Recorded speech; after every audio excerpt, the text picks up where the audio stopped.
Units of Ukraine's rocket forces and artillery yesterday hit a Russian command post, 6 troop concentration areas, 4 artillery units in a firing position and a number of important targets.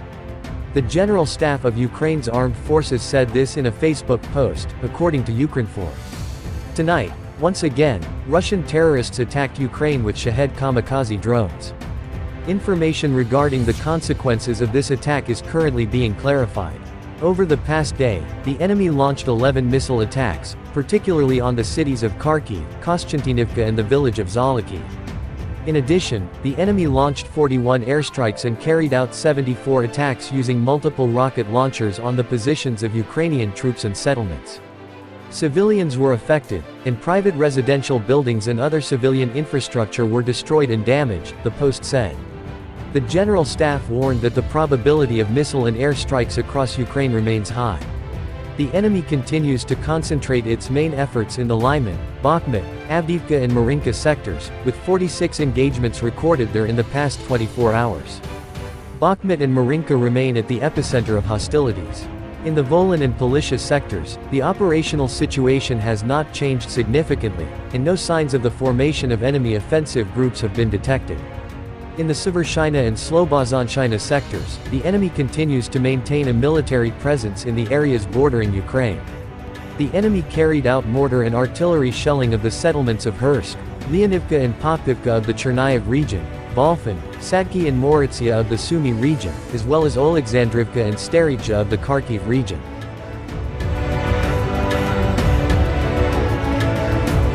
In the Kupiansk sector, the occupiers conducted unsuccessful offensives outside Mashutivka and Sinkivka. They carried out airstrikes near Vilshana and Kyslivka.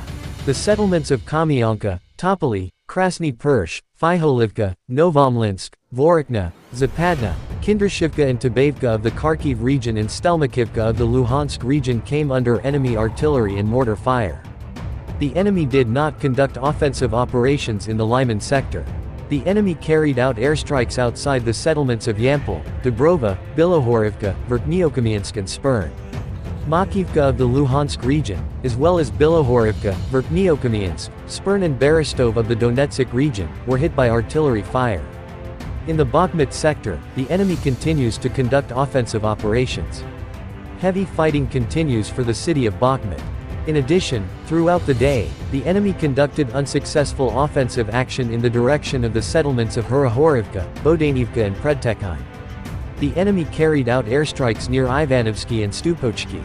Enemy shelling was recorded in Hurahorivka, Bodanivka, Bakhmut, Ivanovsky, Chasev Yar, Chervon, Kostiantynivka, Druzhba, Pivnikny, Teresk and Shumy of the Donetsk region. In the Avdiivka sector, the enemy carried out airstrikes outside Novokolinov and Avdiivka and shelled the settlements of Stepo, Lastochkin, Avdiivka, Tenenk, Netailov, Pervomaysk and Karlivka of the Donetsk region. In the Marinka sector, units of Ukraine's defense forces repelled multiple enemy attacks near the city of Marinka. At the same time, Krasnohorivka, Heorhivka, Pobeda and Novomykhailivka of the Donetsk region came under enemy fire. In the last 24 hours, the enemy did not conduct offensive operations in the Shakhtarsk sector. The settlements of Vuhledar, Novokrainka and Prekostivka came under fire. The enemy remains on the defensive in the Zaporizhia and Kherson sectors. The enemy carried out airstrikes outside the settlements of Kizimys and Stanislav of the Kherson region. About 40 settlements came under fire, among them Vramivka and Novopil of the Donetsk region, Huliaipol, Zaliznikny, Bilahiria, Malotokmichka and Kamyansk of the Zaporizhia region, Nikopol of the Dnepropetrovsk region, Zolota Balka, Vesel, Elvo, Antonivka, Dniprovsky and Kizimys of the Kherson region and the city of Kherson.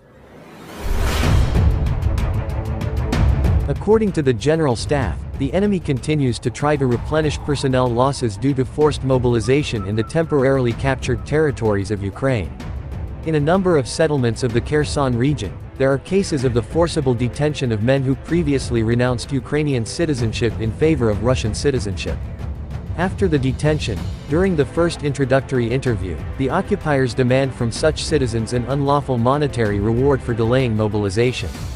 Those who refuse to pay a bribe or do not have the required amount of funds are sent by the occupiers to field camps to undergo an accelerated course of general military training.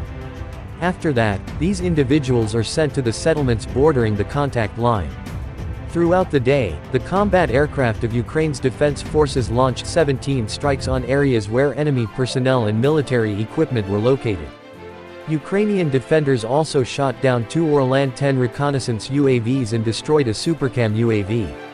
Ukraine's rocket forces and artillery units hit a command post, 6 troop concentration areas, 4 artillery units, an air defense system and 7 other important enemy targets, the General Staff said.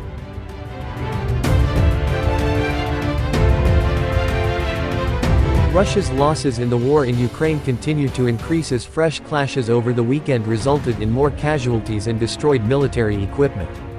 According to the General Staff of the Ukrainian Armed Forces, Russia lost an additional 1,210 troops on the battlefield over the weekend, including 590 on Saturday and 620 on Sunday. So far, Russia has lost 198,880 military personnel since it began waging war against Ukraine more than a year ago. Ukraine has also destroyed several pieces of Russian military equipment in the past 2 days, including 11 tanks, 30 armored personnel vehicles APVs, 48 artillery systems, and 60 operational tactical level unmanned aerial vehicles UAVs.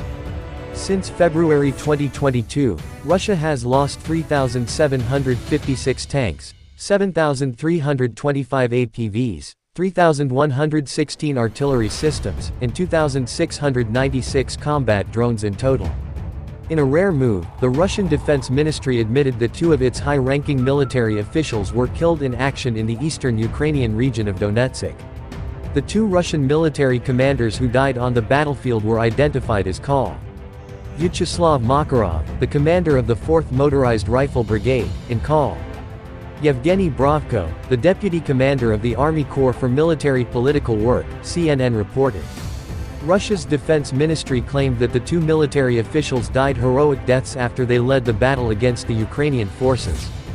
Despite its mounting combat losses on the battlefield, Russia can still launch strikes against Ukraine, according to the latest situation update by the Ukrainian Armed Forces. On Sunday, Russia conducted 6 missile attacks in the city of Kharkiv, 27 airstrikes, and 20 multiple launch rocket system (MLRS) attacks in various troops positions and civilian settlements across Ukraine. Russian forces also shelled several towns and settlements in the Ukrainian regions of Zaporizhia, Kherson, Donetsk, Dnipropetrovsk and Kherson.